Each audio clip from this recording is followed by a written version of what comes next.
നമ്മളിന്ന് യാത്ര ചെയ്യുന്നത് കാനഡയുടെ ആകാശസീമകളിലൂടെയാണ്. 1983 ജൂലൈ മാസത്തിലെ ഒരു സായാഹ്നം. ആധുനിക സാങ്കേതികവിദ്യയുടെ കരുത്തിൽ വിരിഞ്ഞ ബോയിംഗ് 767 എന്ന വിമാനം മോൺട്രിയലിൽ നിന്നും എഡ്മണ്ടണിലേക്ക് അതിന്റെ പ്രയാണം തുടങ്ങുകയാണ്.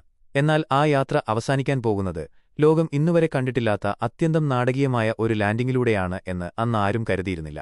യഥാർത്ഥത്തിൽ മനുഷ്യസഹജമായ ഒരു ചെറിയ അശ്രദ്ധ എങ്ങനെ ഒരു വലിയ ദുരന്തത്തിന് വഴിയൊരുക്കും എന്നതിന്റെ ഉത്തമ ഉദാഹരണമാണ് ഈ സംഭവം.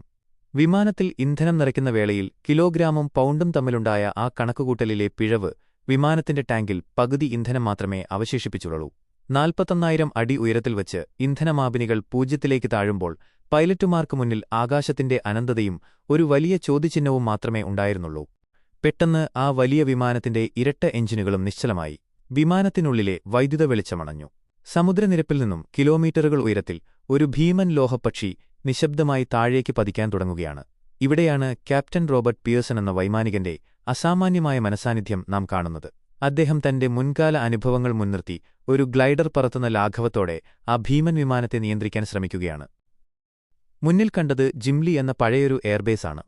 പക്ഷേ അവിടെ അന്നൊരു റേസിംഗ് മത്സരം നടക്കുന്നുണ്ടായിരുന്നു. വിമാനം വരുന്നത് കണ്ട് അമ്പരന്ന് നിൽക്കുന്ന ജനക്കൂട്ടം.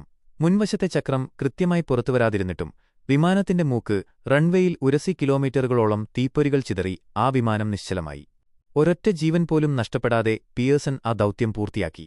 ചരിത്രം ഇതിനെ ജിംലി ഗ്ലൈഡർ എന്ന് വിളിച്ചു. സാങ്കേതികവിദ്യ എത്ര വളർന്നാലും മനുഷ്യന്റെ ധൈര്യത്തിനും ബുദ്ധിശക്തിക്കും പകരമാവില്ല മറ്റൊന്നും എന്ന് ഈ സംഭവം നമ്മെ ഓർമ്മിപ്പിക്കുന്നു. മറ്റൊരു യാത്രയുടെ വിശേഷങ്ങളുമായി നമുക്ക് വീണ്ടും കാണാം. നന്ദി, നമസ്കാരം. സഞ്ചാരം